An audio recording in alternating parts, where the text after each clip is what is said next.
Some say the forest punishes greedy men, but only Okechukwu knows what it feels like to be punished by your own shadow. In his village, hunters lost arrows, food, even their way home, but no one had ever seen a man lose the one thing that follows you everywhere. They say greed hardens the heart, but for Okechukwu, it did something worse. It made even his own shadow refuse to walk with him.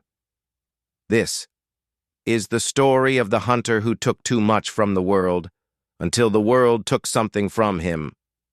In a quiet African village surrounded by red earth and tall palm trees, there once lived a hunter named Okechukwu.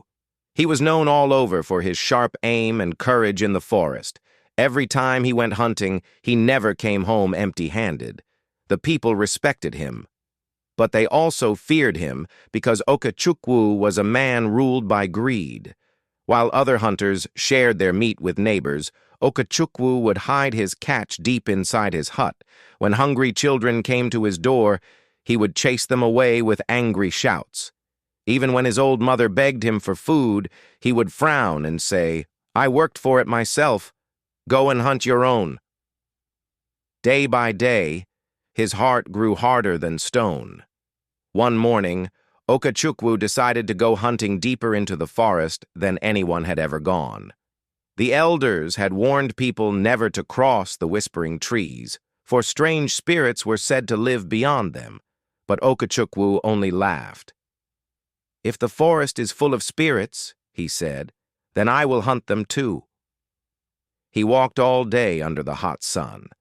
As evening came, the sky turned red, and the forest became silent. Just as he was about to return, he saw the biggest antelope he had ever seen. Its horns shone like silver in the last light of the setting sun. His heart raced. "Ah, with this I will feed myself for months," he said. Drawing his bow, he aimed and shot. Whiz! The arrow flew straight and true. But when he ran forward to pick up his kill, the antelope was gone. In its place was only his own shadow, lying on the ground and trembling. Okechukwu blinked in confusion and stepped closer. Suddenly, a deep voice echoed through the forest. "You have taken too much, Okechukwu. Even your shadow is tired of following you." He spun around. "Who said that?" he shouted, but no one answered. The trees swayed and whispered, but he saw no one. When he looked down again, his shadow was gone. At first, he thought it was a trick of the light. He ran to where the sunlight shone through the trees, but still there was no shadow beneath him. He raised his hand, but nothing moved on the ground. Fear filled his heart. He screamed and ran all the way back to the village. When he reached home, the people gathered around, shocked to see him trembling. He pointed to the ground and cried, "Look, my shadow is gone." But when they looked, they saw it was true. Okechukwu had no shadow. The villagers gasped. The oldest woman in the village shook her head and said, "Greed has eaten your spirit, and your spirit has left you. That is why your shadow is gone."